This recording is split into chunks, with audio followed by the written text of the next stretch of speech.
Je m'appelle Chloé, je vis ici à Perlada dans cette nature magnifique où je cultive des jardins en permaculture depuis plus de 20 ans.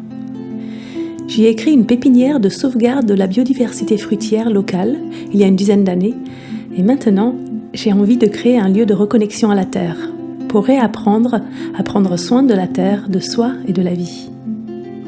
Il y a 2 lieux où cette nouvelle aventure pourra prendre forme à 3 km vol d'oiseau. Aux Essarts, des dizaines d'hectares de forêts naturelles, de zones humides et sauvages que nous aimerions acquérir en GFA pour les préserver et mettre à disposition quelques petites prairies pour des gens qui souhaitent s'installer en maraîchage, plantes aromatiques, médicinales, etc. Et ainsi créer un écolieu où chacun aurait son espace.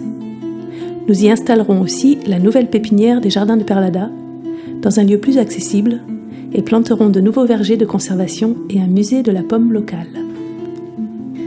À Perlada, il y a les éco-constructions que j'ai réalisées au fil des années, la maison en granit avec la tour, la maison en bois cordé, toilettes sèches, kiosque, et bientôt en acquisition un corps de ferme à rénover avec une vue magnifique, un puits et un bâtiment central pour faire un atelier partagé, divers artisanats, la poterie, la vannerie, etc.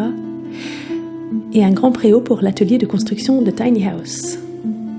Ce sera un centre agroécologique pour transmettre permaculture, symbiose végétale, arboriculture, transformation du sol, mais aussi tourné vers l'écologie intérieure, prendre soin de soi par l'alimentation vivante, tendre vers une autonomie alimentaire, fabrication de fruits secs, de jus de fruits, par des pratiques régulières de méditation vipassana, de kundalini yoga et plein d'autres outils de communication pour entretenir des relations saines.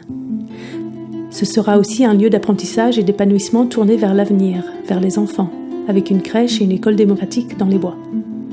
Un lieu de partage multiculturel ouvert sur le monde.